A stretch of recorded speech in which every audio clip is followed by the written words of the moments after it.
ఉన్న మన భాష తెలుగు భాషన్నా వచ్చిందన్నా వచ్చాడన్నా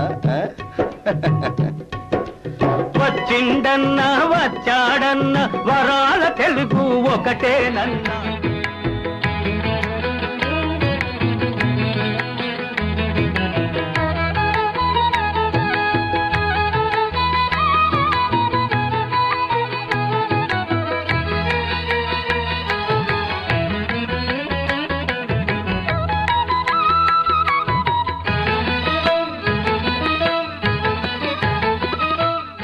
నమస్కారం. ప్రతిధ్వని కార్యక్రమానికి స్వాగతం. మాతృభూమి కన్నా స్వర్గంబు వేరేది, మాతృభాష కన్నా మధురమేది అన్నారు ఒక కవి. అయితే ప్రపంచవ్యాప్తంగా అనేక వేల మాతృభాషలు అదృశ్యమైపోతున్నాయి. మరికొన్ని వేల మాతృభాషలు అదృశ్యమయ్యేటటువంటి స్థితికి చేరుకుంటున్నాయి. ఎందుచేత, ఎక్కడి నుంచి మాతృభాషలకి ఈ ముప్పు పొంచి ఉంది అనేటటువంటి దాని మీద మన మాతృభాష తెలుగుకి ఉన్నటువంటి ముప్పు ఏమిటి, ఎందుచేత మాతృభాష మన రాష్ట్రంలో నిరాదరణకు గురి అవుతున్నది, దీనిని చక్కదిద్దుకోవడానికి ప్రభుత్వం నుంచి, తల్లిదండ్రుల నుంచి, ప్రజా సంఘాల నుంచి మనం తీసుకోవాల్సినటువంటి చర్యలు ఏమిటి అనేటటువంటి దాని మీద ఇవాళ ప్రత్యేకమైనటువంటి చర్చను చేపట్టాం. ఈ చర్చలో పాల్గొనడానికి మాతృభాష మీద, తెలుగు మీద, భాష ప్రక్రియ మీద ప్రభుత్వం ఉన్నటువంటి వాళ్ళు, నిశితంగా అధ్యయనం చేసినటువంటి మేధావులు, నిష్ణాతులు మన స్టూడియోలో ఉన్నారు. వారిని పరిచయం చేసుకున్న తర్వాత చర్చను ప్రారంభించుకుందాం. శ్రీ ఉత్పల సత్యనారాయణాచార్య, నమస్కారం అండి. కేంద్ర సాహిత్య అకాడమీ అవార్డు గ్రహీత. ఈ జంట నగరాలు హేమంత శిశిరాలు అనే పుస్తకం ద్వారా తెలుగునాట సుప్రసిద్ధులు. ఆచార్య భద్రరాజు కృష్ణమూర్తి, నమస్కారం. ప్రపంచ ప్రసిద్ధిగాంచిన భాషా శాస్త్రవేత్త, గతంలో హైదరాబాద్ విశ్వవిద్యాలయానికి వైస్ ఛాన్సలర్గా పనిచేశారు. డాక్టర్ ఆవుల మంజులత, తెలుగు అకాడమీ డైరెక్టర్, అనేక శాస్త్ర సాంకేతిక పుస్తకాలను తెలుగులోకి అనువదించారు. ఆచార్య ఎన్ గోపి, సుప్రసిద్ధ కవి, పరిశోధకులు, గతంలో తెలుగు విశ్వవిద్యాలయం వైస్ ఛాన్సలర్గా కూడా పనిచేశారు. చర్చలోకి వెళ్లే ముందు ప్రపంచవ్యాప్తంగా మాతృభాషలకు వస్తున్నటువంటి ముప్పుని పరిశీలిద్దాం. ప్రపంచం మొత్తం మీద ఇప్పుడు సుమారుగా 6,800 భాషలుంటే నేడు దాదాపుగా 90% భాషలు ప్రమాదంలో పడ్డాయి. కేవలం గత శతాబ్దంలోనే 3,400 భాషలు కన్నుమూశాయి. దాదాపు ప్రతి 2 వారాలకు ఏదో ఒక భాష మరణిస్తోంది. పసిఫిక్ తీరంలోని న్యూ గునియాలో 832 భాషల్లో నేడు కేవలం 12 భాషలే మిగిలి ఉండడం జరుగుతున్న విషాదానికి అద్దం పడుతుంది. ఆసియా ఖండంలోని 2,197 భాషల్లో 1,098 భాషలు నేడు మిణుకుమిణుకుమంటున్నాయి. ఐరోపాలోని 230 భాషల్లో 30% అంతర్ధానమయ్యాయి. అమెరికా ఖండంలోని 1,013 భాషల్లో 80% భాషలను ప్రజలు దాదాపుగా మర్చిపోయారు. పారిశ్రామికీకరణ, ప్రపంచీకరణ ఫలితంగానే ఈ పరిణామాలు చోటు చేసుకున్నాయని భాషా శాస్త్రవేత్తల భావన. అసలు యునెస్కో పరిశీలన ప్రకారం ఒక భాష ఒక తరం నుంచి మరో తరానికి అందాలంటే కనీసం 1,00,000 మందైనా ఆ భాష మాట్లాడుతూ ఉండాలి. ఇక తెలుగు భాష పరిస్థితికొస్తే తేట తెనుగును, తియ్యని తెలుగును దేశవ్యాప్తంగా పేరుకు 15 కోట్ల మంది మాట్లాడుతున్నారని మనం మురిసిపోతున్నా కొన్ని యథార్థాలు పరిశీలిస్తే దిగ్భ్రాంతి కలగక మానదు. హైదరాబాద్లోని జూబ్లీహిల్స్, బంజారాహిల్స్, బేగంపేట ప్రాంతాల్లోని స్కూల్స్తో పాటు తిరుపతి, విశాఖపట్నంలోని కొన్ని పాఠశాలలను ఓ సంస్థ 2 ఏళ్ల క్రితం పరిశీలించింది. 5వ తరగతి చదువుతున్న 9,000 మంది విద్యార్థులను పరిగణలోకి తీసుకుంటే కేవలం 600 మంది విద్యార్థులే తెలుగు పత్రికలు, పుస్తకాలు చదవగలిగిన స్థితిలో ఉన్నారు. దీన్ని బట్టే ఊహించుకోవచ్చు తెలుగు భాషా దీపం భవిష్యత్తులో ఎటువంటి కాంతులు విరజిమ్ముతుందోనని.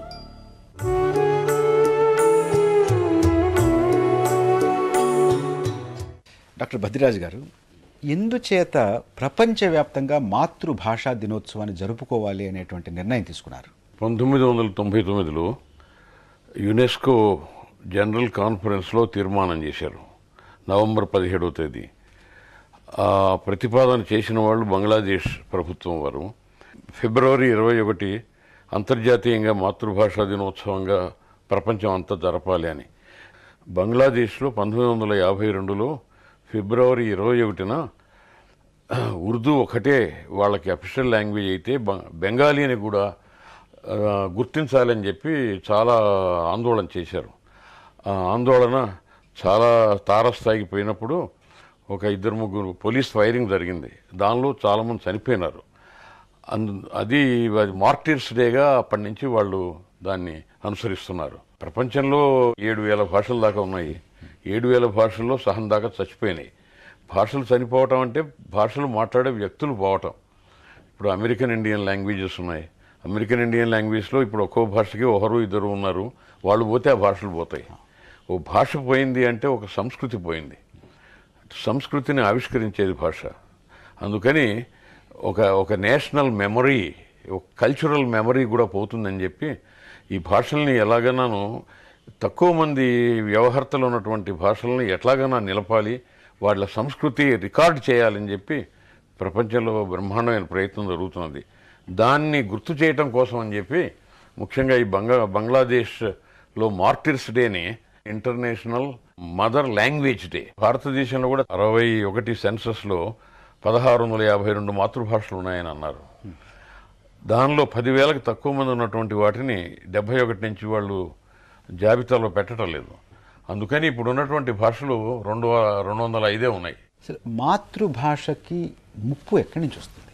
ఎక్కడి నుంచి ముప్పు వస్తుందంటే దాన్ని వినియోగంలో లేనప్పుడు దానికి ముప్పు వస్తుంది. అంటే ప్రపంచీకరణ, ఇతర భాషలు, సంస్కృతుల యొక్క సూత్రప్రాయంగా దాడి, గ్లోబలైజేషన్ అనేది ఇప్పుడు మన అనుభవంలోకి వస్తున్న దశను బట్టి అది ఇంగ్లీష్ ఆధిపత్యానికి సంబంధించిందని అనుభవంలోకి వస్తుంది.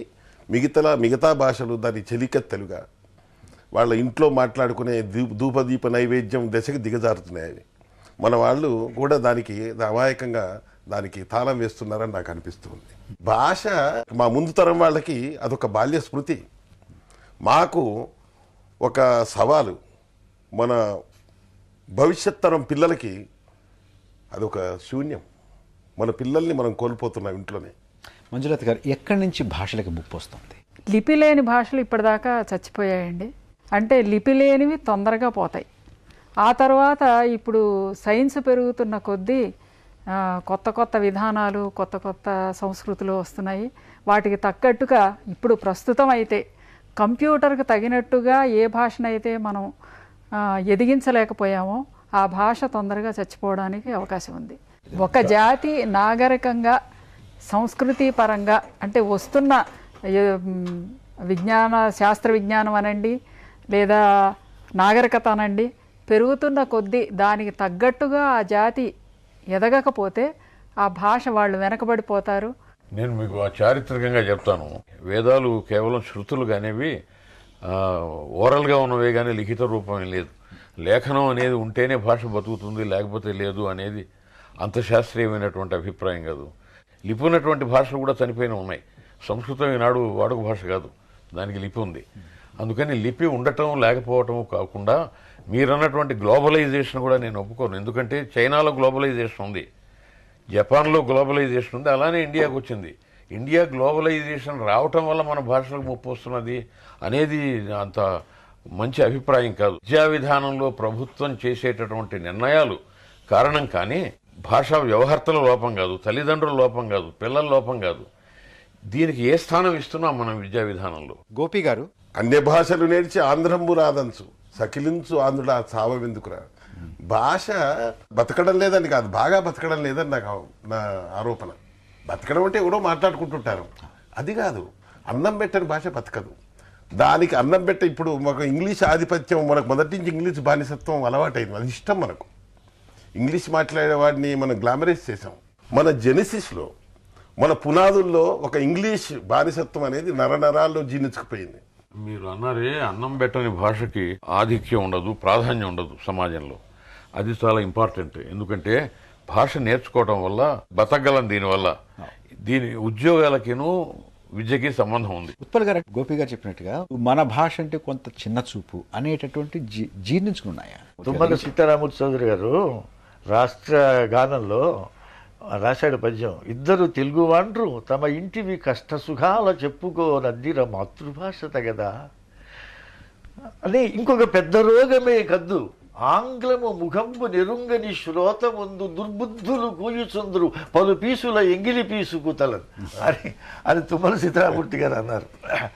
అలాగే నేను అనేది ఏమిటంటే, హై స్కూల్ లెవెల్లో పిల్లవాడికి మాతృభాష మీద మక్కువ మనం కలిగించాలి.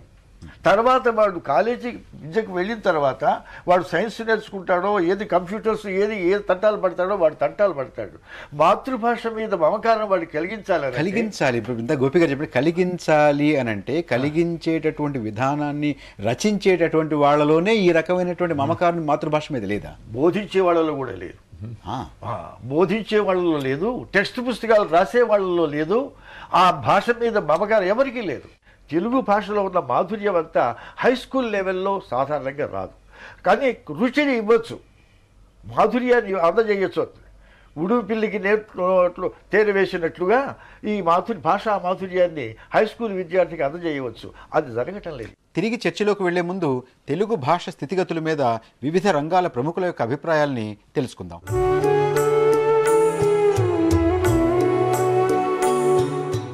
ప్రతి తల్లి తన పిల్లవాడు తనను అమ్మ అని పిలిచేటట్లుగా ఆలోచించాలి.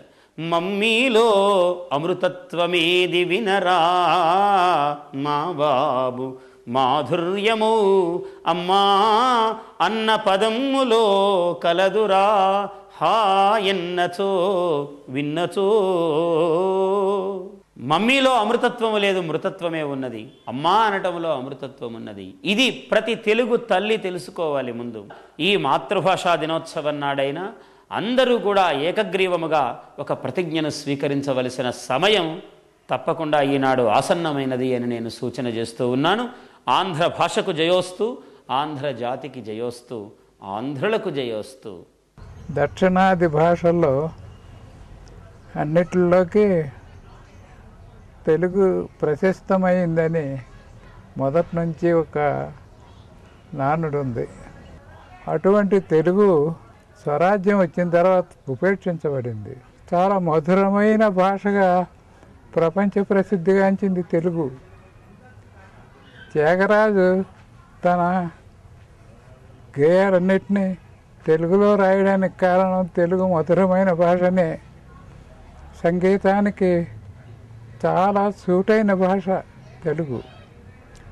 అలాంటి తెలుగుని ఉపేక్షించి ఎక్కువ మంది మాట్లాడతారనే ఒక్క కారణం వల్ల హిందీని నేషనల్ లాంగ్వేజ్ చేశారు. తెలుగు అనే మాటనే కొంతకాలం తర్వాత మర్చిపోతారా అనే భయం విజ్ఞులందరికీ కూడా పట్టుకుంది. ఈ మమ్మీ డాడీ కల్చర్లో తెలుగు అనేదాన్ని దాదాపు ఈనాటి జనరేషన్ చిన్నపిల్లలు ముఖ్యంగా మర్చిపోతున్నారు. మన మాతృభాష మీద గౌరవాన్ని పెంపొందించేలాగా ప్రజల్లో ప్రచారం చేయాలి.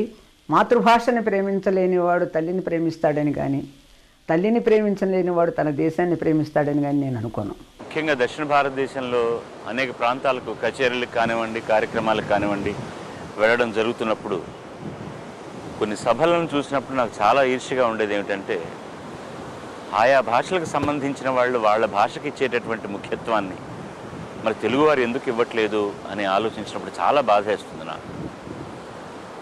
ఇప్పుడు కన్నడంలో కానీ, మలయాళంలో కానీ, తమిళంలో కానీ వాళ్ళు వాళ్ళ భాషలోనే మాట్లాడడానికి ప్రయత్నిస్తారు, ఎంత గొప్పవాళ్ళైనా కూడా. ముఖ్యంగా ఇంకా వేదికల మీద విషయాలకు వస్తే చెప్పాల్సిన అవసరమే లేదు. ఏమాత్రం కూడా ఆంగ్ల వాసన సోకకుండా వాళ్ళు మాట్లాడుతుంటారు. మరి మన తెలుగు వాళ్ళు చేసుకున్న దౌర్భాగ్యం ఏమిటి అనేది, ముఖ్యంగా 10 మంది ఉన్నప్పుడు ఇద్దరు తెలుగు వాళ్ళు వాళ్ళ మాతృభాష తెలుగు అయినా కూడా మనం తెలుగులో మాట్లాడుకుంటే వాళ్ళు ఏమైనా అనుకుంటారేమో అన్న దృష్టితోటి వాళ్ళ భాషలోనో లేక ఇంగ్లీష్లోనో మాట్లాడడం జరుగుతుంది. ఇది చాలా దయనీయమైనటువంటి దుస్థితి.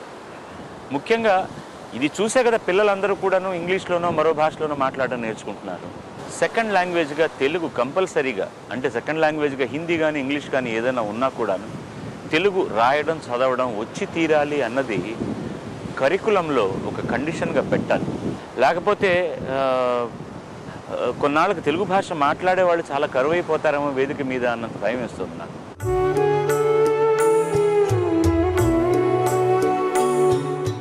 మదిరాజు గారు, మన భాష తెలుగు భాష అని అంటే మనకే చిన్న చూపు. మీకు ఒక చారిత్రకమైన పర్స్పెక్టివ్ కావాలి దీనికి. దాని గురించి నేను చెప్తాను. ఇంగ్లీషులో చదువుకున్న వాడికి ఉద్యోగాలు ఇచ్చారు వాళ్ళు. 1835లో వచ్చింది మొట్టమొదటిది. ఆ తర్వాత 1854లో దేర్ వాజ్ వుడ్స్ డిస్పాచ్ అని ఈస్ట్ ఇండియా కంపెనీ కిందనే ఉంది భారతదేశం అప్పటికి. వాళ్ళు ఏమన్నారంటే మా దేశ భాషలో వీళ్ళకి చదువు చెప్పాలి, ఇంగ్లీష్లో చెప్పొద్దని అన్నారు. అది 1913లో ఎడ్యుకేషనల్ పాలసీ స్టేట్మెంట్ డిస్పాచ్ వచ్చింది. ప్రాథమిక స్థితి నుంచి సెకండరీ స్టేజ్ దాకా దేశ భాషల్లోనే చెప్పాలి, ఇంగ్లీష్లో అసలు చెప్పకూడదు, ఇంటర్మీడియట్ నుంచే ఇంగ్లీష్లో చెప్పాలి అనే నిర్ణయం వాళ్ళు చేసింది. అది నేను చిన్నప్పుడు మదర్ టంగ్లో చదువుకున్నాను. నేను ఎస్ఎస్ఎల్సీ దాకాను. ఇంటర్మీడియట్ నుంచే ఇంగ్లీష్ మీడియం ఉండేది. చదువుకున్న వాళ్ళ సంఖ్య 1931కి 8% ఈ దేశంలో, 1921 5%. అది ఎప్పుడైతే మాతృభాష విద్యా విధానం పాశ్చాత్య విద్యా విధానం వచ్చిందో మనకు పర్సంటేజ్ పెరిగింది, అక్షరాస్యుల సంఖ్య పెరిగింది. ఇదివరకు చదువుకున్న వాళ్ళంటే రచయితలు, పాఠకులు, లేఖకులు తప్ప మిగిలిన వాళ్ళు ఎవరికి చదువు రాదు. పాఠశాలలు అంటే సంస్కృత పాఠశాలే, తెలుగు బళ్ళు లేవు.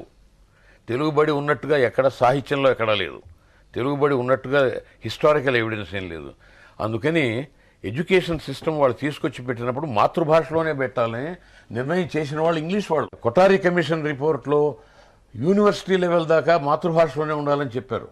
English should be a library language అన్నారు. ఇవన్నీ అమల్లో పోయినాయండి, దెబ్బతిన్నాయి. ఇది దీన్ని అమలు చేయగలిగినటువంటి శక్తి మన ప్రభుత్వానికి ఉన్నట్టయితే ఈ స్థితికి వచ్చేది కాదు. మంజులత గారి, పాశ్చాత్య దేశాల్లో వస్తున్నటువంటి విజ్ఞానం మన భాషలోకి తెచ్చుకోవడానికి ఆ రకమైనటువంటి పద సంపద, ఆ రకమైనటువంటి శక్తి మన భాషకు లేదా? మన భాషకు తప్పకుండా ఉందండి. అంటే ఉదాహరణకి మాట ఉన్నట్టుగా తర్జుమా చేసుకున్నాం అనుకోండి, అంటే ఇంగ్లీష్ మాటని తెలుగు లిపిలో రాసుకుంటాం అనుకోండి. అట్లా రాసుకున్నప్పుడు తమిళంలో లేని సౌలభ్యం మన తెలుగు భాషకు ఉంది. ఉదాహరణకి జంతునామాలు, వృక్షనామాలు ఇట్లాంటివి యథాతథంగా రాసుకుంటున్నప్పుడు మరి తమిళంలో ఎటువంటి ఇబ్బంది కలుగుతుందో తెలియదు, కానీ మన తెలుగులో చాలా వరకు చాలా సౌలభ్యం ఉంది. మనకి మన భాషకు చాలా శక్తి ఉంది. 68లో మన ప్రభుత్వం ఉన్నత విద్యలో కూడా తెలుగు మాధ్యమాన్ని ప్రవేశపెట్టినప్పుడు చాలామంది నిరక్షరాస్యులు, పేద కుటుంబాల్లోంచి వచ్చిన వాళ్ళు, తర్వాత చాలా రిమోట్ ప్లేసెస్లో రాష్ట్రంలో ఉన్నవాళ్ళు చదువుకు దగ్గరయ్యారు, చదువుకోగలుగుతున్నారు. దానికి ముఖ్యమైన కారణం తెలుగుని బోధన మాధ్యమంగా ప్రవేశపెట్టగలగడం.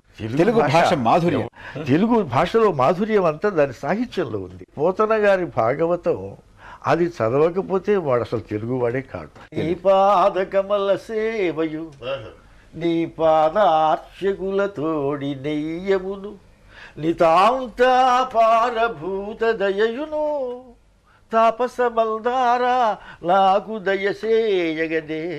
ఇంతకంటే చక్కని పద్యం ఏముందండి? హృదయంలో నుంచి వచ్చిన పద్యాలు అవి.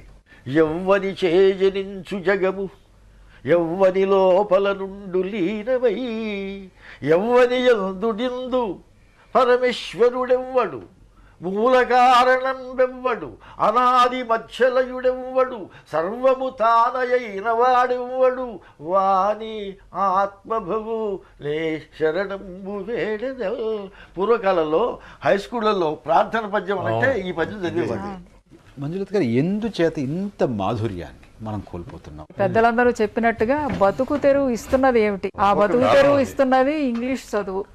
అందువల్ల అందరూ ఇంగ్లీష్ చదువు చదివించడానికి ముందుకొస్తున్నారు, ఆతురత పడుతున్నారు. అయితే ఇక్కడ మంజులత గారు, జపాన్లో వాళ్ళు బతుకుతున్నారు ఇంగ్లీష్ నేర్చుకోకుండా, జర్మనీలో బతుకుతున్నారు, స్పెయిన్లో బతుకుతున్నారు, ఇటలీలో బతుకుతున్నారు, చైనాలో బతుకుతున్నారు. మనం బతకలేకపోతే మన అంటే కేవలం నిందించడం కాదు, కానీ ప్రభుత్వ విధానం కూడా 7 కోట్ల మందికి పరిపాలన తెలుగులోనే కావాలి. నిజానికి ఇందులో ఇంగ్లీషు అర్థమయ్యేవాడు చాలా తక్కువ, 5% మంది కూడా లేరు. వారికి పరిపాలన తెలుగులో కావాలి, విద్య తెలుగులో కావాలి, మరి ఇటువంటి పరిస్థితుల్లో మనం ఇంగ్లీష్ వైపుకే మొగ్గు చూపుతున్నాం అని అంటే తెలుగు చదువుకున్న వాళ్ళకి ఎక్కువ ఉద్యోగాలు ఇస్తే అర్థవంతంగానూ ఉంటుంది, ప్రభుత్వం కూడా అర్థవంతంగా నడుస్తుంది. జనానికి మనం తెలుగులో చెప్పాలి ఏ అవసరమైనా. మన భాష మీద మనకి ఎక్కువ ప్రేమ కలిగి అనురక్తి కలగాలి అని అంటే నేను అనుకోవడం జనసామాన్యాన్ని ఎక్కువగా కదిలించే, ఎక్కువగా ప్రభావితం చేసే ప్రసార మాధ్యాలు, తర్వాత ఆ ప్రసార మాధ్యాలు నడిపే చదువుకున్న వర్గం, వీరు చాలా ప్రధాన పాత్ర వహిస్తున్నారని నేను అనుకుంటున్నానండి. భాషాభిమానం పట్ల మనకున్న పునాదుల్లో ఏదో సమస్య ఉంది. ఎక్కడుంది? ఉంది ఉంది ఉంది మనకు నిజమైన అభిమానం లేదు. ఒక ఇమోషనల్, మనం ఏమంటాం, ఒక ఆహా నా భాష ఒక పులకరింపు. అది గోపి గారు, అసలు మనం ఆశించే దురభిమానం కూడా ఆశించట్లే, అభిమానం ఆశిస్తున్నాం, గర్వం ఆశిస్తున్నాం. అభిమాన రాహిత్యం కంటే దురాభిమానమే బెటరా అనిపిస్తుంది నాకు. తమిళం చూస్తే వాళ్ళ దగ్గర నుంచి మనం ఏమి నేర్చుకోలేదు, మనకు లేదు కాబట్టి ఆ దురభిమానం అనుకుంటున్నాం. కానీ భాషను ప్రేమించడానికి మన కర్ణాటకలో గోకాక్ నేతృత్వంలో ఒక కమిటీ వేశారు. భాష కంపల్సరీ చేయడానికి వాళ్ళు 4 రోజులు భాష కోసం బంద్ నిర్వహించగలిగారు. భాష కోసం రాజ్ కుమార్ లాంటి వాళ్ళు, మన సినిమాలు ఎట్లున్నాయో మనకు తెలుసు. భాషాభిమానం అంటే అది ఒక మార్మికమైన విషయం కాదు. అది మాతృభాష ముంచుకొస్తున్న ముప్పు అనేటువంటి అంశం మీద చర్చను చూస్తున్నాం. ఇప్పుడు ఒక స్వల్ప విరామం తీసుకుని చర్చను కొనసాగించుకుందాం.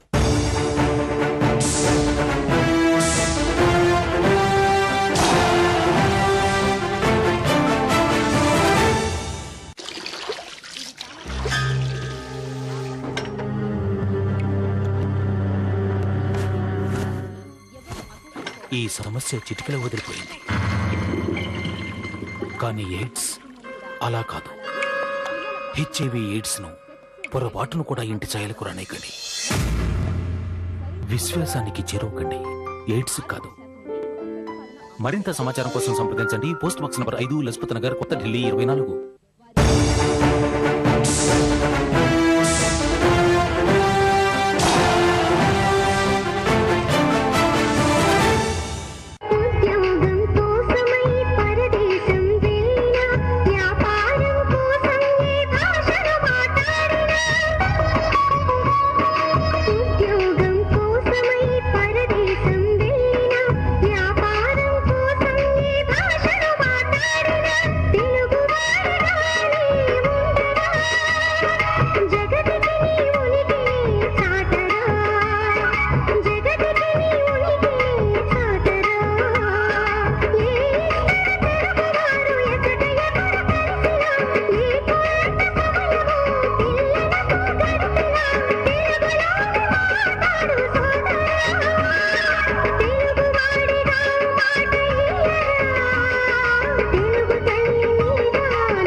గాంధీజీ ఏనాడో అన్నాడు, నేను నా మాటల్లో చెబుతా గాంధీ అభిప్రాయాన్ని, మాతృభాషా తృణీకారం మాతృదేవి తిరస్కారం. మాతృభాషను చిన్నచూపు చూస్తే, నిర్లక్ష్యం చేస్తే తల్లిని తిరస్కరించినట్టే అవుతుందన్నాడు. ఇంతకంటే చెప్పవలసిందేముంది? కాబట్టి మాతృభాష అసలు. ఇంకొకటి W.B. ఈట్స్ అని గొప్ప ఇంగ్లీష్ కవి, అతను అన్నాడు ఒక చోట, every civilised nation speaks in her own mother tongue. ప్రతి నాగరిక జాతి తన మాతృభాషలోనే మాట్లాడుతుంది అన్నారు. ఇంతకంటే ఏం చెప్పను మాతృభాష ప్రాశస్త్యం గురించి. కాబట్టి దాన్ని దృష్టిలో పెట్టుకొని ఇవాళ మాతృభాషకు, మొత్తం భారతదేశంలోనే మాతృభాషకు తగిన స్థానం ఇస్తున్నారా అంటే లేదని చెప్పాలి. ఆంగ్ల పరిపాలన పోయింది, మనకు స్వాతంత్ర్యం ఏర్పడింది, కానీ భాషా సాంస్కృతిక పరాధీనత మాత్రం పోలేదు. నిత్య జీవితంలో మన తెలుగులో మాట్లాడుకునే ఒక సత్సంప్రదాయాన్ని మనం నెలకొల్పాలి. రెండవది, పత్రికా భాష ఉంది, అది ప్రామాణిక భాష, ఇప్పుడు వ్యవహారగతంగా ప్రామాణిక భాష. ఆ భాషను తీసుకోవాలి. ఇది మాండలికాలకు వీటికి అతీతంగా ఉన్నటువంటి భాష అది. అలాగే న్యాయస్థానాల్లో కూడా మరి ఎవరి కోసం చేస్తున్నారు న్యాయం ఇస్తున్నది? అది ఇంగ్లీషే. దాంట్లో కూడా మార్పు రావాల్సిన అవసరం ఉంది. మొదటి భాషా ప్రయుక్త రాష్ట్రం అని గర్వంగా చెప్పుకుంటున్నాం, కానీ అది ఏర్పడిన లక్ష్యం పూర్తిగా నెరవేరలేదనేదే బాధ. మన ఆంధ్ర భాష కానీ సంస్కృతి కానీ విస్మరించబడుతున్నది అనేటటువంటి బాధ రోజు రోజుకి పెరుగుతుందే కానీ తరగటం లేదు. అందుచేతే అనేకమైనటువంటి భాషకి సంబంధించిన ఉద్యమం ఒకటి మరి ఇప్పుడు రాష్ట్రంలో ఉద్యమం తీసుకురావాల్సిన అగత్యం ఏర్పడింది. ఏమిటా ఉద్యమం? తెలుగుని అటు విద్యారంగంలోనూ, ప్రజా జీవన రంగంలోనూ, పరిపాలనా రంగంలోనూ తెలుగును వాడండియా బాబు అని చెప్పవలసినటువంటి పరిస్థితి 50 ఏళ్ల తర్వాత కూడా ఈనాడు కనబడుతోంది. స్కూళ్ళల్లోకి వస్తే బీద ప్రజానీకానికి మాత్రమే తెలుగు అని, సంపన్నులకు వేరే భాషని అనే ప్రచారం ఇంకా ఉన్నది. యూనివర్సిటీలకు వెళితే ప్రజల యొక్క భాష లోపట ఇప్పటికీ రీసెర్చ్ జరుగుతూ లేదు. ప్రజల సమస్య పైన ఆలోచన జరుగుతూ లేదు. యూనివర్సిటీసు సమాజంలో ఇంకా గర్భితం కాలేదు. భాషా ప్రయుక్త రాష్ట్రాలకు ప్రధానమైనటువంటి యొక్క కీలకమైనటువంటి రంగాల్లో ఇప్పటికీ ప్రభుత్వంకున్న ప్రజలకు మధ్య ఇంకా అగాధమే ఉన్నది. కాబట్టి రాష్ట్రాలు ఏర్పడినంత మాత్రాన సరిపోదు. దాని లక్ష్యం పూర్తి అయితేనే ప్రజల యొక్క కాంక్ష పూర్తి అవుతుందని నేను అనుకుంటాను.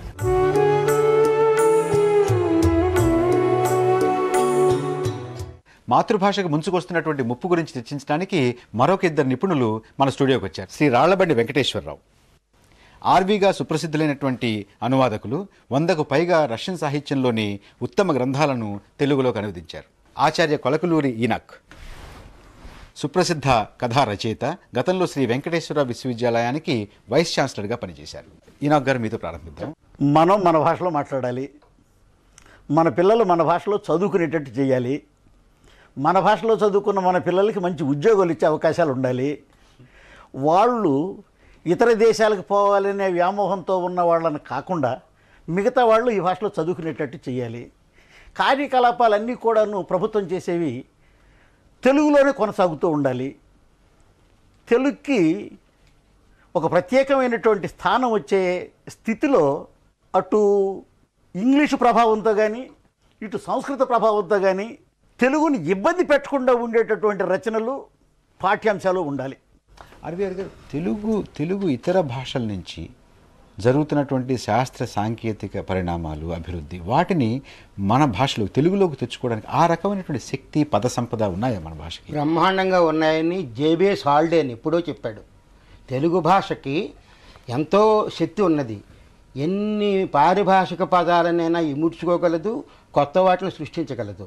చిక్కెక్కడొస్తుంది అంటే మనం తెలుగు మూలం ఏమిటి అనేది ఇతమితంగా ఎవరు సరిగ్గా చెప్పలే. మంచి తెలుగు రాసేటువంటి వాళ్ళు ఇంగ్లీషు పదాలు రాకుండా భావాలు అయినప్పుడు ఇంగ్లీష్ పదాలు కూడా సహజంగా వస్తాయి. మనం ఇంతవరకు ఓటికి ఒక తెలుగు పదాన్ని పెట్టుకోలేదు. చెప్తున్నాను, ఉన్నాయి. అది కాదు, ఎందుకు మ్యాజిస్ట్రేట్, ప్రాడ్వివాకుడు, హోంవర్క్,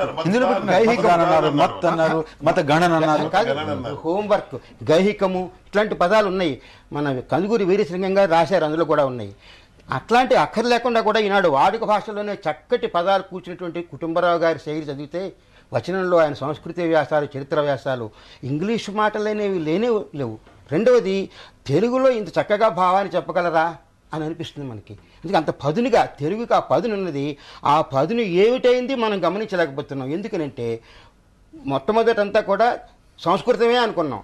తర్వాత పర్షియన్, ఉర్దూ అనే వాళ్ళు పరిపాలించినప్పుడు ఇంగ్లీష్ వాళ్ళు వచ్చారు, ఆ భాష వచ్చింది. దాంతో ఏమిటనమాట, తెలుగు ఎప్పుడు కూడా ఏదో ఒక భాషకి దాసురాలిగా ఉండడం తప్పిస్తే వ్యాకరణం కానీ పదసంచయం కానీ తెలుగు భాషకు స్వతంత్రంగా ఉన్నాయి, నిలబడగలదు, చాలా శక్తివంతమైంది అని రుజువు చేసేటువంటి ప్రయత్నం జరగల. గోపి గారు, కొంతమంది ఏమంటారంటే ఏమిటి మాతృభాష అనుకోవడం, చక్కటి ఇంగ్లీష్ పదం ఏదైనా ఉంటే అది మనం తెచ్చేసుకోవచ్చు కదా, మనం చాలా ఉదారంగా ఉండాలి కదా, ఇనప గుగ్గిళ్ళలా ఉన్నా కూడా దాన్నే తెలుగునే పట్టుకుని చేయాల్సినటువంటి అవసరం ఏముంది అనేటువంటి మాట కూడా కొంతమంది మాట్లాడుతున్నారు. అది ఉదారవాదం కింద చలామణి అవుతుంది. అది ఉదారవాదం కూడా కాదు. ఒక భాషలో వేరే భాషా పదాలు వచ్చి చేరడం ఒక చారిత్రక వాస్తవం. రోజుందని రోజులు మారాయి, మంచి తెలుగు మాటలాగా ఉంది. అది ఉర్దూ మాట, హర్రోజ్ హర్రాత్, అది విడిపోయింది. అట్లా చాలా ఉంటాయి. ఇప్పుడు ఇక్కడ 400 ఏళ్ళు తెలంగాణని ముస్లిమ్స్ పరిపాలించారు, ఎన్నో పదాలు చేరిపోయాయి. ఇంగ్లీష్ వాళ్ళు 200 ఏళ్ళు పరిపాలించారు, అది చేరిపోయింది. కోస్తా జిల్లాలో కూడా చేరాయి, ఇంగ్లీష్లో కూడా చేరాయి. ఒక కోస్తా జిల్లాలో ఒక నిరక్షరాస్య గృహిణి కూడా హ్యాపీగా ఉందండి అంటున్నా. దాన్ని ఎందుకు మనం భాష ఇతర భాషా పదాలని కలుపుకోవడం అనేది ఒక భాష యొక్క సజీవ లక్షణం. అది బానిసత్వం అక్కర్లేదు, అట్లానే ధిక్కారం కూడా అక్కర్లేదు. తెలుగు భాష మీద ముప్పు వీటి వల్ల కాదు ముప్పు. ఇంతకుముందు మళ్ళీ ముందుకు ముప్పు వచ్చిందంతా ఈ అన్నం పెట్టడం దగ్గరే. అన్నం అనేది కూడా నేను మొరటుగా అనటం లేదు. ఏమంటున్నట్టే మనకు ఎందుకు ప్రేమ ఉందండి తెలుగు మీద ప్రభాకర్ రావు గారు? మన చిన్నప్పుడు మన స్కూల్లో మన టీచర్స్ చెప్పడం వల్ల, మన ఉపాధ్యాయులు చెప్పడం వల్ల, మన తెలుగు పంతులు మనకు ఆదర్శం. వాళ్ళ వల్ల మనకి ఇన్ని పద్యాలు వచ్చు. ఇప్పుడు తెలుగు పంతులు మృగ్యమైపోయే దశ వస్తుంది అక్కడ. ఇప్పుడు మొన్ననే మన విద్యామంత్రి గారు ఏమన్నారంటే బిఎడ్ కాలేజ్ టీచర్స్ కూడా అవి ఇంగ్లీష్ మీడియంలో చదువు చెప్పాలంటుంది. 14 కాలేజీలే గవర్నమెంట్ ఉన్నాయి, 340 ప్రైవేట్ కాలేజీలు ఉన్నాయి. అంటే తెలుగు పంతులను మన తెలుగు భాష రక్షిస్తున్నారండి. తెలుగు భాషలో మాట ఉంటే దాని బదులు సంతోషంగా ఉన్నాను బదులు హ్యాపీగా ఉన్నానని అక్కర్లేదు. అటువంటి చోట నేను కూడా అన్య భాషా పదాలు ఉపయోగించమని అన్నాను. కానీ ఎక్కడైతే మనకు అవసరం ఉందో ఫోన్ చేయటం అని అంటాం, దాన్ని ఇంకో రకంగా చెప్పడానికి వీలు లేదు. పోస్ట్ ఆఫీసుకు సంబంధించిన మాటలన్నీ మన బారోడ్ వర్డ్సే. Stamp, post office, post office, registration, money order, ఇవన్నీ తప్పులేం కాదు. భాష ఇది వాక్యమే ప్రధానమైంది భాషలో, కానీ పదం కాదు. ఆ తెలుగు వాక్య నిర్మాణం ఉన్నంత వరకు అన్య భాషా పదాలు ఎన్ని తెచ్చుకున్నా పర్వాలేదు మనకు. ఇంగ్లీష్లో 5% నేటివ్ వొకాబ్యులరీ ఉంది, 95% బారోడ్ వొకాబ్యులరీ. ఈ మధ్య నేను చేస్తున్న నిర్ణయం ఏమిటంటే అన్యాయంగాను 6వ తరగతి నుంచి ఇంగ్లీష్ మీడియం పెడతారట గవర్నమెంట్ స్కూళ్లలో కూడా. ప్రధానమైనటువంటిది ఇది. తెలుగు మీద, తెలుగు పిల్లలకి అభిమానం సాహిత్యం మీద, వేమన పద్యాల మీద, తిక్కన పద్యాల మీద కలగాలి అంటే వాళ్ళు చిన్న తరగతుల్లో నేర్చుకోవాలి. పద్యాలు వాళ్ళకి నేర్పాలి. ఆ స్థితి పోయింది. విద్యా విధానంలో మార్పు రావాలని అంటున్నాను నేను. ఇది విద్యా విధానాన్ని అమలు చేసేవాళ్ళు చేయాలి. చదువుకున్న వాళ్ళు తెలుగు అంటే ప్రజలు మాట్లాడేదని అనుకోకుండా పాఠ్యాంశాల్లో ఉండదనుకునే ప్రమాదంలో గురవుతున్నారు. కవిత్వం ఒక్కటి తెలుగు భాష కాదు, సాహిత్యం ఒక్కటే తెలుగు కాదు. అది కాకుండా 90 వంతుల సాహిత్యం విషయం తెలుగుగా ఉంది. ఆ తెలుగును గుర్తించడానికి వీళ్ళు సిద్ధంగా లేరు. పద్యాలే తెలుగు అనుకునే ప్రమాదం నుంచి బయటపడితే, వచనం ఎంత విస్తృతంగా పెరిగిందో చూస్తే, శాస్త్ర సాహిత్యం ఎంత ఉందో తెలిస్తే, న్యాయపాలనలో ఎంత తెలుగు వస్తుందో తెలిస్తే, అన్ని విషయాలని, అన్ని శాస్త్రాలని తెలుగులో చెప్పడానికి అనుకూలంగా ఎంత గట్టి ప్రయత్నం జరుగుతుందో తెలిస్తే తెలుగు ఎంత అభివృద్ధి అవుతుందో అర్థమవుతుంది. వీళ్ళకి అక్కర్లేనటువంటి తెలుగుని చెప్పడానికి చక్కని ప్రయత్నం చేస్తుంది. కానీ విశ్వవిద్యాలయాల లేకపోతే పాఠ్యాంశాల ప్రయత్నంలో ఏది ప్రజలకు అవసరం, ఏది సజీవమైన భాష, దేన్ని పిల్లలకి తెలియజేయాలి అన్న దగ్గర ఇప్పటికీ కూడా తెలుసుకోలేని పరిస్థితులు చాలా ఉన్నాయి. చిన్న విషయం చెప్తానండి. నేను మాస్కోలో ఉన్నప్పుడు తెలుగు పిల్లలందరూ వస్తుండేవారు. కన్యాశుల్కం క్యాసెట్ తీసుకుని వేశాను. అది పట్టుకెళ్ళి అందరూ చూశారు. అందులో నా పెద్ద ఫోటోగ్రఫీ టెక్నిక్లు కానీ మ్యూజిక్ కానీ గొప్పగా ఏమి ఉండవు కదా, ఆ సినిమా కదా. కానీ మీ అందరికీ ఎందుకు నచ్చింది అని అడిగాను. అడిగితే వాళ్ళు చెప్పారు, ఎంత మృదుగా ఉందండి భాష, తెలుగు భాష. అందులో అంటే ఏమిటి, మనం ఇస్తే తీసుకోవడానికి సిద్ధంగా ఉంది జనరేషన్, మనం ఇవ్వలేకపోతున్నాం. ఎందుకంటే ఈవేళ పత్రికల్లో, టీవీ ఛానల్స్లో, సినిమాల్లో చూడండి ఇంగ్లీష్ టైటిల్స్ తోటే ఎపిసోడ్కి కథాభాగంలో కథాంశం అనొచ్చును కదా.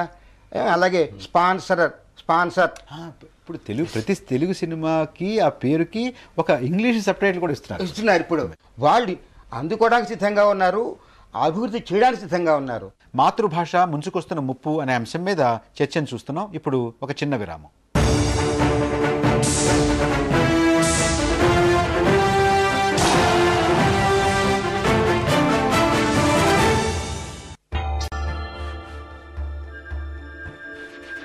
లక్ష్య సాధనలో లక్షణమైన నేస్తం.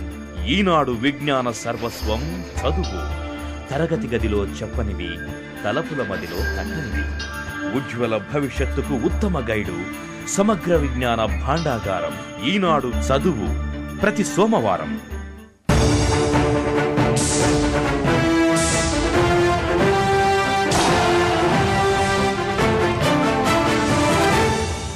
మానవత్వముతో మనిషి మంచి నీళ్ళ పెంచాలని, మానవత్వముతో మనిషి మంచి నీళ్ళ పెంచాలని, ఆంధ్రమాత అనురాగం అందరికీ పంచాలని, వేడుకుందునోయి వెలిగిపోదునోయి, వేడుకుందునోయి వెలిగిపోదునోయి, తేనెలులకు తెలుగు పాట పాడుకుందునోయి, తెలుగు తల్లి ఒడిలో పట ఆడుకుందునోయి.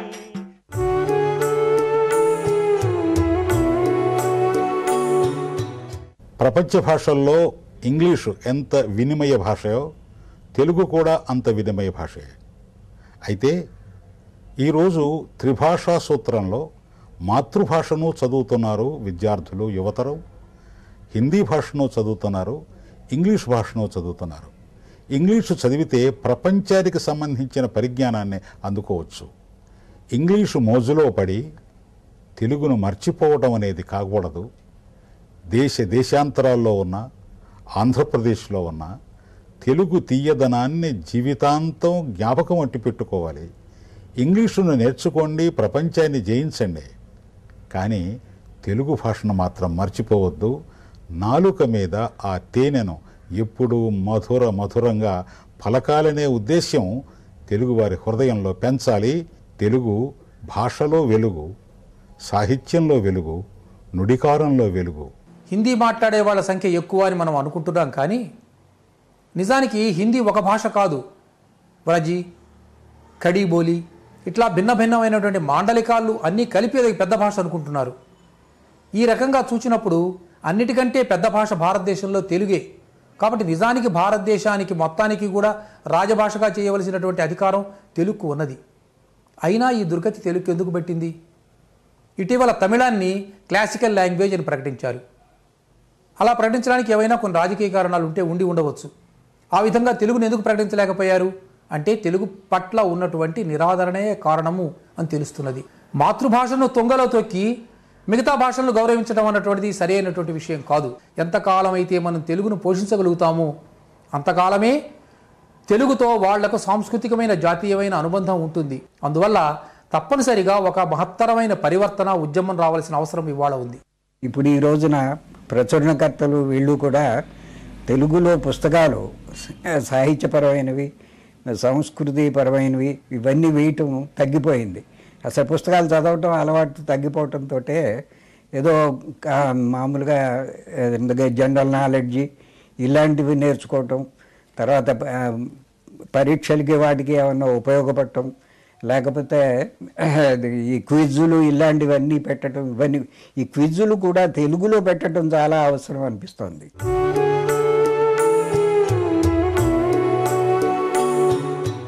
పతిరాజు గారు, మీరు ఇందాక ఇది వ్యాధి లక్షణం, వ్యాధి కాదన్నారు. అసలు ఏమిటి వ్యాధి? ఇప్పుడో కర్జన్ చెప్పాడు, దేశ భాష నేర్చుకున్నవాడు ఇంగ్లీషు సులభంగా నేర్చుకుంటాడు. దేశ భాష వస్తేనే ఇంగ్లీష్ నేర్పాలి వాడికి, లేకపోతే నేర్పొద్దు.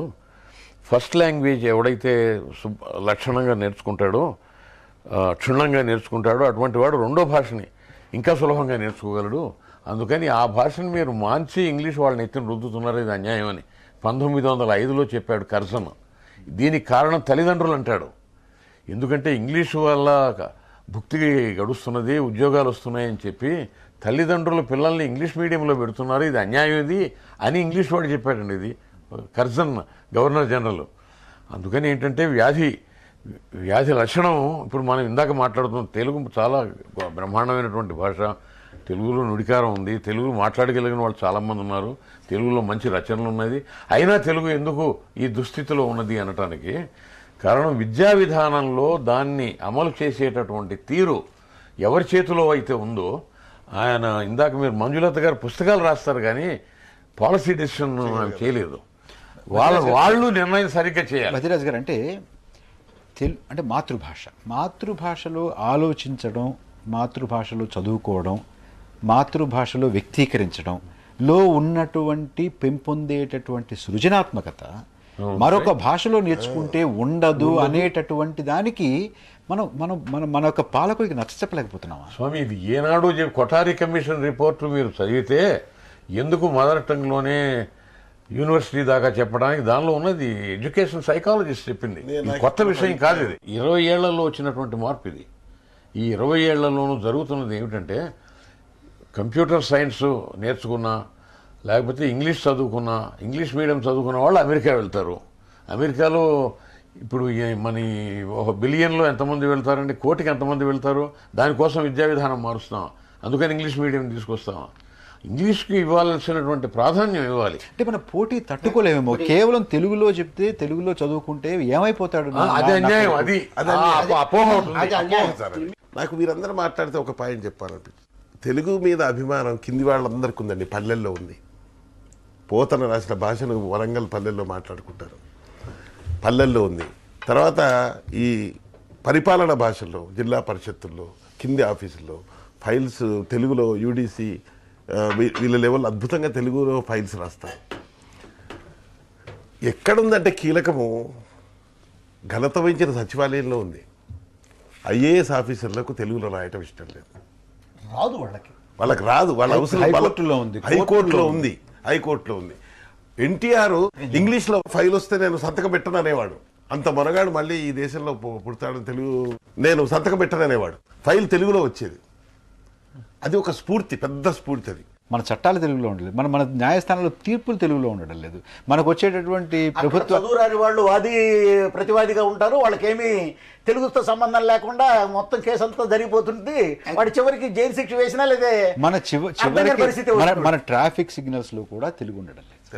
అది పైగా ఇది ఈ రకమైనటువంటి మానసిక స్థితిని ప్రభుత్వం దగ్గర నుంచి మార్చాలంటే ఒక మాట, నాది తెలుగు భాష, నా తెలుగు భాష చాలా బాగుండాలి అని అనుకున్న తెలుగు వాళ్ళు సరిగ్గా ఉంటే ప్రభుత్వాలు దిగొస్తాయి. తెలుగును గురించినటువంటి ప్రేమ నీకు నాకు లేకపోతే వాడు ఎవడు పట్టించుకోకుండా ఉంటాడు. తెలుగు భాషల్లో సక్రమైన ప్రభుత్వం మందే కదా. అవును, అందుకే నేను చెబుతున్నా, మనం సరిగ్గా ఉంటుంది అనేది నేను అందుకే. యూజీసీ వాళ్ళు ఇంగ్లీష్ లెక్చరర్స్ అందరికీ కూడా ఒక పునశ్చరణ తరగతులు లాంటివి పెట్టారండి. అప్పుడు లండన్ నుంచి ఒక ఆయన పెద్ద ప్రొఫెసరు ఆయన వచ్చారు. తర్వాత ఆక్స్ఫర్డ్ యూనివర్సిటీలో పనిచేసి ఆయన వచ్చారు. ఏమండి, ఈ కోర్టు పరిభాష కానీ లేకపోతే పరిపాలనాపరమైన భాష కానీ ఏం అర్థం కాకుండా ఉంటుంది ఏంటంటే, ఇంగ్లాండ్లో కూడా అంతేనండి. పరిపాలన ప్రజలందరికీ అర్థమయ్యే భాషలో ఎప్పుడూ ఉండదు. ఎందుకంటే అప్పుడు వీడి పరిపాలనలో ఉండడు. ప్రజలకు తెలుస్తుంది కదా విషయం అయింది. అందుకని ఏంటన్నమాట, నిగూఢత్వం అనేటువంటిది భాష ఆ రకంగా ఒకరిని కాపాడుతూ ఉంటుంది. అందుకనే వేదాలు చాలా కాలం అనువాదం చేయకుండా ఎందుకు ఉంచుకున్నారు? నేను ఒకటే ఫైనల్ సొల్యూషన్ చెప్తాను. ఇప్పుడు తెలుగు మీడియంలో కొన్ని వేల మంది పాస్ అవుతున్నారు. అవును, BA, BSc, BCom. ఉద్యోగాల్లో వీళ్ళకి ప్రాధాన్యం ఇవ్వాలి అని గవర్నమెంటే కాకుండా వ్యాపార సంస్థలు, ఇండస్ట్రీస్ ఇవన్నీ కూడా నిర్ణయం చేసినాడు. రేపటి నుంచి మళ్ళీ తెలుగు మీడియం స్కూల్స్ వస్తాయి. ఆదరణ పెరుగుతుంది. ఇంత సంబంధం ఉంది. ఇందాక మా గోపి చెప్పిన మాటకుందే, చదువుకిను తిండికి ఉన్నటువంటి సంబంధం. ఒక మాట PV గారు ఒప్పుకున్నారు. ఇది సోవియట్ యూనియన్లో ప్రిపరేటరీ కోర్స్ ఫారినర్స్ ఎవరు వచ్చినప్పటికీ వాని లాంగ్వేజే బోధించేవారు. తర్వాతనే వాళ్ళు సబ్జెక్టు మెడిసిన్, ఇంజనీరింగ్ అన్నీ అందులో చదువుకున్న వాళ్ళే. లేక జర్మనీలో, జపాన్లో. మనకి ఆ పట్టుదల ఎందుకు లేదు? మనకి భాష అంటే మన భాష శక్తివంతం కాదేమో. చాలామంది అనువాదకులు కూడా అన్న మాట నేను విన్నాను. ఏమిటోనండి ఈ పదం దీన్ని సరిగ్గా ఎక్స్ప్రెస్ చేయలేకపోతే నీ చేతకంతనం, భాష చేతకంతనం కాదు అది. ఇప్పుడు ఆడలాగా మధ్యలో ఓడంటారే ఆ బాబతు నువ్వు సక్రమంగా అర్థం చేసుకుంటే బాగా ఇంజనీరింగ్లోను వైద్య శాస్త్రంలోను ఉన్నటువంటి సాంకేతిక పరిభాషని మనం ఏర్పాటు చేసుకోవచ్చు. ఆ రకమైన పదాలని మనం ఖచ్చితంగా చేసుకోవచ్చు. నేను ఒక మాటలో చెబుతాను. ఫిజిక్స్ టీచరు BSc క్లాస్కి వెళ్ళి నేను తెలుగులో పాఠం చెప్పలేను అంటే వాడికి ఫిజిక్స్ రాక కానీ తెలియక కానీ తెలుగు రాక కాదు.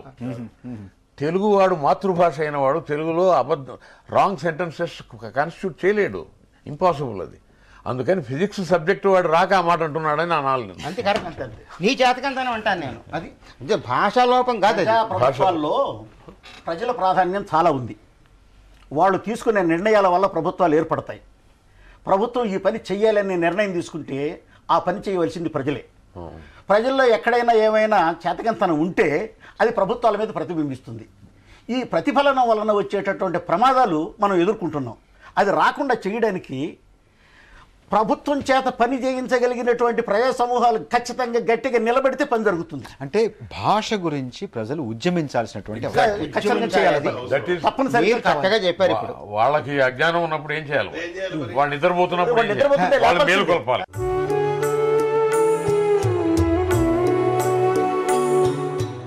అజంతాల పదవీణను తీగ సాగు తెలుగు చదువులమ్మ గుడి ముంగిట చదువులమ్మ గుడి ముంగిట తేనె వాగు తెలుగు జీవితాన తీర్చలేని తల్లి రుణం తెలుగు ఏ గురువు చెప్పలేని తండ్రి గుణం తెలుగు సరసమైన శబ్దాలకు రాసిక్యం తెలుగు ఆప్తమైన అర్థాలకు హితవాక్యం తెలుగు పూల వంటి భావాలకు తేటి పాట తెలుగు పూల వంటి భావాలకు తేటి పాట తెలుగు తులేలేని పద్యానికి కంచుకోట తెలుగు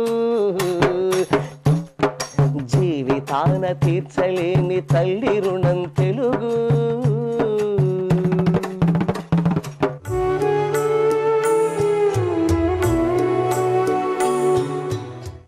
తెలుగు పట్ల తెలుగువారికి ఉండే గౌరవం ఉన్నప్పటికీ వ్యవహారంలో ఆ గౌరవం తగ్గినట్లు కనిపిస్తోంది. అందుచేత ఇవాళ రేపు అందరూ ఇంగ్లీష్ చదువుకోవటానికి లేదా ఎలక్ట్రానిక్ వీటికి సంబంధించినటువంటి విద్యలు నేర్చుకోవడానికి పై దేశాలకు వెళ్ళటానికి మోజుపడుతూ ఉండడం వల్ల సమాజంలో కొన్ని వర్గాల్లో తెలుగు పట్ల ఒక రకమైన అశ్రద్ధతో దాన్ని అభ్యసించడంలో విఫలులై ఎవరో కొద్దిమంది మాత్రం తెలుగు పట్ల ఆసక్తి ఎక్కువగా ఉంది. అయితే తెలుగు కొందరు అశ్రద్ధ చేసిన గృహిణులు, పల్లెటూళ్ళలో ఉండేటటువంటి విద్యావంతులు వాళ్ళు ఇప్పటికీ తెలుగుని అశ్రద్ధ చేయటం లేదు. తెలుగును పాలనా భాషగా చేయడంలో, తెలుగును బోధనా భాషగా అమలుపరచడంలో, తెలుగును ఒక పరిశోధక భాష స్థాయి ఏర్పరచడంలో మనం ఎంత మేరకి వాటిని సాధించగలిగామనేటటువంటిది ఒక ప్రశ్న. నిజానికి ఒకసారి వెనక్కి చూసుకున్నట్లయితే తెలుగు భాష అంతో ఎంతో అభివృద్ధి చెందినప్పటికీ భాషా ప్రయుక్త రాష్ట్రాలకు ప్రధాన లక్ష్యమైనటువంటి నవీకరణ లేదా అభివృద్ధి అనేటటువంటిది సర్వరంగాల్లో జరిగిందని చెప్పడానికి వీల్లేదు. అది ప్రధానంగా ఇంత మునుపు మనం మాట్లాడేటప్పుడు పాలనా భాషగా అమలుపరచడంలో ప్రభుత్వం ఇంతవరకు సంపూర్ణంగా విజయం సాధించింది అని చెప్పడానికి ఏమాత్రం వీల్లేదు. తెలుగు భాష అభివృద్ధికి అవసరమైనటువంటి ఒక యంత్రాంగాన్ని ప్రభుత్వం అది ఒక రూపకల్పన చేయడమే కాకుండా ఒక పటిష్టమైనటువంటి ఒక యంత్రాంగాన్ని కూడా రూపొందించవలసినటువంటి అవసరం ఉంది.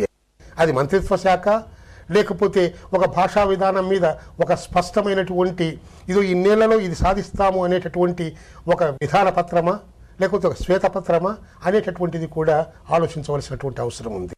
మాతృభాషను విస్మరించి మరే భాష చదివినా కూడా అంత ప్రయోజనం ఉండదు.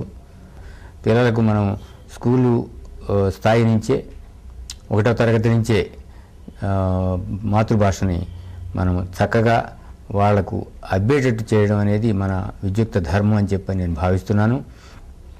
మనకు టెక్స్ట్ బుక్స్ కానీ తర్వాత వాచికాలు కానీ ఎంతో శ్రద్ధతోటి ప్రత్యేకంగా తీర్చిదిద్దాల్సిన ఆవశ్యకత ఇప్పుడు ఉన్నది. ఎందుకంటే తెలుగులో ఎంత బాగా రాయవచ్చు అనేది రకరకాల పుస్తకాలు వస్తున్న ఈ వాతావరణంలో ప్రామాణికంగా బాగా రాసినటువంటి రచయితల్ని అన్ని ప్రాంతాల నుంచి తీసుకొని ఎంపిక చేసి ఒక సంపుటిగా పెట్టి పిల్లలకు అందించాల్సిన అవసరం ఎంతో ఉందని చెప్పి నేను భావిస్తున్నాను.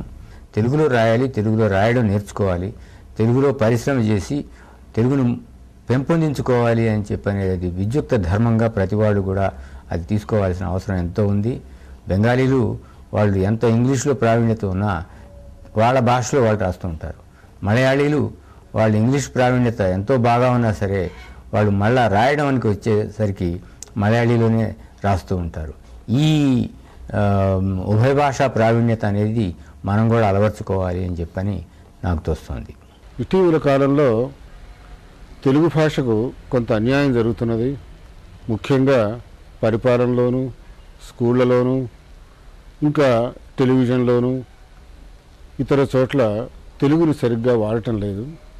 వాడటం లేదంటే తెలుగు పేరుతో ఏదో రకమైన భాష, ఒక్కోసారి తెలుగు మాటలతో పాటు ఏవేవో మాటలు కలిపేసి మాట్లాడుతూ ఉన్నారు.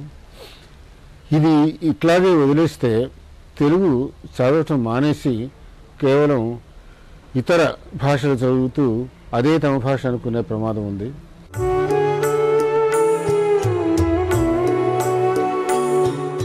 గోపి గారు, పత్రికలు, ప్రసార సాధనాలు వాటి పాత్ర ఏంటి? ఈ రోజు తెలుగు భాష మీద అభిమానాన్ని ఇంకా కొంత నిలుపుతున్నాయంటే పత్రికలే కారణం నా ఉద్దేశం. పత్రికలు తెలుగు భాష మీద అభిమానం, మనం తెలుగులో చదువుతున్నాం కదా, కనీసం కొత్త కొత్త పదాలు, తెలుగు వాక్యాలు, తెలుగు మీద అభిమానాన్ని తెలుగు పత్రికలు చెరిగిపోకుండా నిలుపుతున్నాయని నా అభిప్రాయం అండి. ఈనాకర్, పత్రికలు భిన్నమైనటువంటి మండలాల్లో ఉన్నటువంటి ప్రజల్ని ఓ సామాన్యీకరణానికి దగ్గరికి తీసుకొచ్చి చాలా మంచి ఫలితాలు ఇస్తూ ఉన్నాయి పత్రికల్లో ఉండే భాష. రేడియో భాష మాటకి దగ్గరగా వచ్చి కొంచెం ఆకట్టుకుంటూ ఉంది. ఇప్పుడు టీవీలో వస్తున్నటువంటి భాష కొంచెం ప్రజలకి అటు ఇటు కాకుండా చేసే ప్రమాదం ఉంది. ఇవి కాకుండా తెలుగును సక్రమంగా ఉండేటట్టుగా కానీ చేయగలిగితే ఈ ప్రసార మాధ్యమాల వల్ల ఇచ్చినంత ప్రయోజనం ఇక మరి దేనివల్ల రాదు. మీ స్కూల్ ఎడ్యుకేషన్, మీ కాలేజ్ ఎడ్యుకేషన్ ఏది సాధించలేదు. స్కూలు కొద్దిమంది, ఈ చదువు దగ్గర కొద్దిమందికే వస్తుంది అది. అందువల్ల ఈ ప్రసార సాధనాల్లో భాషని సార్వజనికమైన బాగా వస్తూ ఉంది. అది మంచి ఫలితాలనే సాధిస్తూ ఉంది. అది కొంత మేలు కలిగించే స్థితిలోనే ఉంది. బదిరాజ్ గారు, తెలుగు భాషని పునరుద్ధరించాలి అనేటటువంటి ప్రయత్నం వాటి అన్నింటిలోనే కనిపిస్తుంది. అది ఇంకా ఇంతకంటే ఎక్కువ స్ఫూర్తితో రావచ్చు. ఆర్వీఆర్ గారు, మాండలిక విభేదం అనేది లేకుండా మొత్తం అన్ని ప్రాంతాల్లోనూ ఆ ఫలానా విషయం అర్థమయ్యేటట్టుగా అందించడంలో పత్రికలు నిగ్గుకొస్తున్నాయి కదా. అంటే ఒక రకమైన ప్రామాణికత ఏర్పడుతున్నది. అంటే సంస్కృతము మనది మూలమా, ద్రావిడ భాషా కుటుంబమా అనేటువంటి మన తల్లిదండ్రులు ఎవరో మన పుట్టుకేమిటో తెలియని దశ నుంచి ఈ విభేదాలు కూడా సమసిపోయేటువంటి దశకు వస్తుంది. ఈ ప్రామాణికత సుస్థిరమైతే కనుక మంచి భవిష్యత్తు ఉంటుంది. ఇది మనము ప్రభుత్వ పరంగా కూడా ప్రజల్లోకి తీసుకెళ్లాలా. వాళ్ళు వాడుకునేటట్టు చేసినట్లయితే పరిపాలనలో మంచి భవిష్యత్తు ఉంటుంది. గోపి గారు, ఏం చర్యలు తీసుకుంటే బాగుంటుంది? ఆకలి అవుతుంది అనే దానికి పునరుద్ధి దోషం లేనట్టే దీనికి లేదండి. పాఠశాల విద్యా వ్యవస్థలో తెలుగు ముట్టుకోకుండా పాఠశాల మన విద్యను పూర్తి చేసే పరిస్థితి పోవాలండి. 10th క్లాస్లో తెలుగు ఉంటేనే వాడు ఇంటర్మీడియట్లో తెలుగు తీసుకుంటాడండి. ఇంటర్మీడియట్లో తెలుగు తీసుకుంటేనే ఈ డిగ్రీలో వాడు తెలుగు తీసుకుంటాడండి. దానివల్ల ఎన్నో ఉద్యోగాలు వస్తాయి. తర్వాత ఇంటర్మీడియట్లో ఒక ముడి ఏమిటంటే ఈ కార్పొరేట్ కాలేజీల్లో ఈ తక్కువ మార్కులు వస్తున్నాయన్న సాకుతో తెలుగును వాటికి పర్మిషన్ గవర్నమెంట్ ఇవ్వకూడదు. ఈ వ్యాపార సంస్థలు ఉన్నాయి, ఇప్పుడు అక్కడ తెలుగు లేకుండా వాడు మొత్తం ప్రపంచాన్ని ఏలుతాడనేది ఉట్టి భ్రమ. ఈనాకర్, పాఠశాలల్లో విశ్వవిద్యాలయ స్థాయి దాకా తెలుగును ఖచ్చితంగా తప్పనిసరిగా పాఠ్యాంశంగా ఉంచి తీరాలి. ఆ పాఠ్యాంశాలు ప్రజలకు ఉపయోగపడేటటువంటి అన్ని శాస్త్ర విషయాలకి సంబంధం కలిగి ఉండాలి, కవిత్వంతో సహా. ఈ చదువుల్ని చదవడానికి పిల్లలు ఇష్టపడే చదువుగా ఉండాలి, వాళ్ళకి లాభపడే చదువుగా ఉండాలి, భవిష్యత్తులో వాళ్ళకు ఉపయోగపడే చదువుగా ఉండాలి. దీంతోపాటు ప్రభుత్వం తెలుగును ఒక ప్రత్యేకమైనటువంటి స్థాయిలో గుర్తించి దాని అభివృద్ధికి నిరంతరం పాటుపడేదిగా, తోడ్పడేదిగా ఉండాలి. బదిరాజ్ గారు, న్యూ ఎడ్యుకేషన్ పాలసీలో కొఠారి కమిషన్ రిపోర్ట్లో భాషకు విద్యా విధానంలో ఉన్న స్థానాన్ని నిష్కర్షగా అమలు చేయగలిగితే సమస్యలన్నీ తీరుతాయి. దీనికి ప్రజోద్యమం, ప్రజల ఉద్యమం అవసరమైతే అది అలాంటివి రావాలి. అవి ఇంకా రాలేదు. నేను చెప్పేది ఏమిటంటే ప్రధానంగా పరిపాలనలో కూడా ప్రజలకు సంబంధించి వెళ్ళేటువంటి అన్ని కాగితాలు కూడా తెలుగులో సులభంగా వాళ్ళకి అర్థమయ్యే భాషలో ఉండాలి. అందుకని అనువాదం చేసి పంపిస్తుంటారు ఇంగ్లీష్కి. వీళ్ళు ఇక్కడ ఎలా చేస్తుంటారు, మీరు ఇంటి పన్ను, మరి కుళాయి పన్ను, మరియు మీ నివేశన స్థలము పన్ను, ఇలాంటి భాష ఎవరైనా వాడతాడంటే ఎక్కడైనా భూమి మీద, అలాంటి భాష కాకుండా మీరు ఈ మూడింటికి పన్ను కట్టండి అనేటట్టుగా. అంచేత ఈ విషయాల్లో శ్రద్ధ తీసుకుని వాళ్ళకి పంపేటువంటి అనువాదాలు కూడా నిర్దిష్టంగా ఉండాలి అని చెప్పి నేను చెప్పుకో. దీనికి సంబంధించి ముందు పంచాయతీ లెవెలు, మండల లెవెలు విధిగా అక్కడ అన్ని కార్యక్రమాలు తెలుగులోనే జరగాల అని పెట్టండి. మాతృభాషలో చదువుకోవడం వల్ల, వ్యవహారాలు నడుపుకోవడం వల్ల ఉపాధిని కోల్పోతామేమో, అంతర్జాతీయంగా శాస్త్ర సాంకేతిక రంగాల్లో ప్రమాణాలని అందుకోలేమేమో అనేటటువంటి అభిప్రాయం దోషపూరితమైనటువంటి అభిప్రాయం. వాస్తవానికి చైనా, జపాన్, జర్మనీ మాతృభాషలోనే చదువుకుని మాతృభాషలోనే ఆలోచించి ప్రపంచంలో ఎవరికీ తీసిపోయినటువంటి అభివృద్ధిని సాధించుకోవడం మనం చూస్తూ ఉన్నాం. మాతృభాష మీద అభిమానాన్ని ఉంచుకోవడం వల్ల, మాతృభాషలో చదువుకోవడం వల్ల, మాతృభాషలో వ్యక్తీకరించడం వల్ల, ఆలోచించడం వల్ల వ్యక్తి యొక్క సృజనాత్మకత చాలా ఎక్కువగా పెరుగుతుంది అనేటటువంటిది శాస్త్రయుక్తంగా నిరూపించబడినటువంటి సత్యం. దీన్ని తల్లిదండ్రులు, ప్రభుత్వాలు, ప్రజా సంఘాలు కూడా గుర్తుపెట్టుకుని వీటిని మన యొక్క దైనందిన జీవితంలో, మన విద్యా విధానంలో మనం అనుసరించాల్సినటువంటి, అమలు చేయాల్సినటువంటి అవసరం ఉంది. దీని గురించి ఒక ప్రజా ఉద్యమాన్ని కూడా మనం నిర్మించుకోవాల్సినటువంటి అవసరం ఉంది. మన మాతృభాషని మనం కాపాడుకోవాలి, మన మాతృభాషని మనం పెంపొందించుకోవాలి అనేటటువంటి స్పృహతోటి మనం పనిచేయాల్సినటువంటి అవసరం ఉంది. ఈ చర్చని ఇంతటితో ముగిద్దాం. రేపు మరొక ముఖ్యమైనటువంటి అంశం మీద చర్చతోటి ప్రతిధ్వని కార్యక్రమం మీ ముందుకు వస్తుంది. నమస్కారం.